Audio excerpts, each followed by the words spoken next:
जो सबसे सम्मानित पद है देश का कांग्रेस के लिए, अखिल भारतीय कांग्रेस कमेटी अध्यक्ष, उस पद पर आप पहुंचे हैं तो मेरे पास शब्द नहीं, किन शब्दों में उनको बधाई दूं, उनको आभार प्रकट करूं। उन्होंने स्वीकार किया और मार्गदर्शन दिया। खड़गे साहब के अध्यक्ष बनने के बाद में महागठबंधन बना है इंडिया नाम से, चुनाव जीते हैं हिमाचल के अंदर भी, कर्नाटक के अंदर भी, बारी राजस्थान, मध्य प्रदेश, छत्तीसगढ़ की, मिजोरम की, तेलंगाना की है।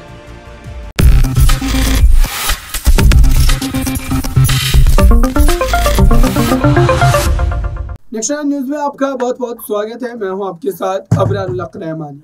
क्या वाकई राजस्थान की सियासत में सचिन पायलट ने जो अब तक अपने पक्ष को रखने से परहेज किया है, खास करके सीएम पद की अगर हम बात करते हैं तो, लेकिन क्या वो चुनावी नतीजों के बाद भी इस तरीके से खामोश रह पाएंगे? क्योंकि देखिए दर्शकों, साफ तौर पर यह माना जा रहा है कि इस समय राजस्थान प्रदेश में टूट की स्थिति फिर से उत्पन्न हो रही है और ये पार्टी के तमाम आला नेताओं को एक चुनौती के तौर पर लेने की जरूरत है। क्योंकि ये स्थिति बिगड़ती है तो आप समझिए कि राजस्थान प्रदेश कांग्रेस का जो हाल है वो क्या होगा।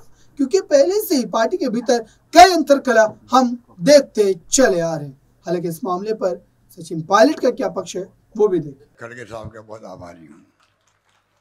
खड़गे साहब बहुत ही सीनियर मोस्ट नेता है कांग्रेस के। मेरे ख्याल से आज के वक्त में सबसे सीनियर नेता कांग्रेस में कोई है, उनका नाम मल्लिकार्जुन खड़गे साहब है।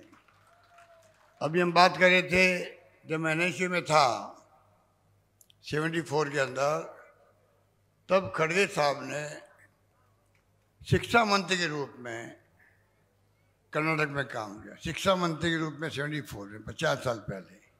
तो आप सोच सकते हो कि कितने सीनियर मोस्ट 11 बार बने होंगे, लगभग पार्लियामेंट मेंबर बने होंगे, एमएलए रहे होंगे और लंबा राजनीतिक जीवन जिया इन्होंने। ये गरीब परिवार से, मुख्य बात ये, गरीब परिवार से, झोपड़ी से उठ करके जो परिवार बाहर निकला, उन्होंने आज जो सबसे सम्मानित पद है देश का कांग्रेस के लिए, अखिल भारतीय कांग्रेस कमेटी अध्यक्ष, उस पद पर आप पहुंचे हैं तो मेरे पास शब्द नहीं, किन शब्दों में उनको बधाई दूं, उनको आभार प्रकट करूं। उन्होंने स्वीकार किया और मार्गदर्शन दिया। खड़गे साहब के अध्यक्ष बनने के बाद में महागठबंधन बना है इंडिया नाम से, चुनाव जीते हैं हिमाचल के अंदर भी, कर्नाटक के अंदर भी, बारी राजस्थान, मध्य प्रदेश, छत्तीसगढ़ की, मिजोरम की, तेलंगाना की है। और जिस रूप में आपने काम संभाला है उससे पूरा देश प्रभावित है। ये मैं एहसास करता हूँ, इस बात का हम सबको गर्व होना चाहिए। वो आज हमारे बीच में आए हैं। आज ही मैंने फॉर्म भरा है आप सबके आशीर्वाद से, और आप सब मेरे प्यारे हो, लाडले हो। मैं थासू दूर नहीं, मैं कह चुका हूँ। उसी रूप में आप बताइए। तो आपने देखा दर्शकों, सचिन पायलट लगातार इस पर कहीं ना कहीं अपनी खामोशी बरत रहे हैं। वो अशोक गहलोत के नेतृत्व में चुनाव में उतरने और फिर पार्टी को जिताने की बात की वकालत कर रहे हैं, लेकिन इस पर कितना जो है % भरोसा किया जा सकता है? क्या राजनीति में पद को लेकर के कोई भी नेता समझौता कर पाया है और क्या सचिन पायलट कर पाएंगे? फिलहाल इस खास रिपोर्ट में बस इतना ही। जुड़े रहिए बड़ी खबरों के लिए नेशनल न्यूज के साथ।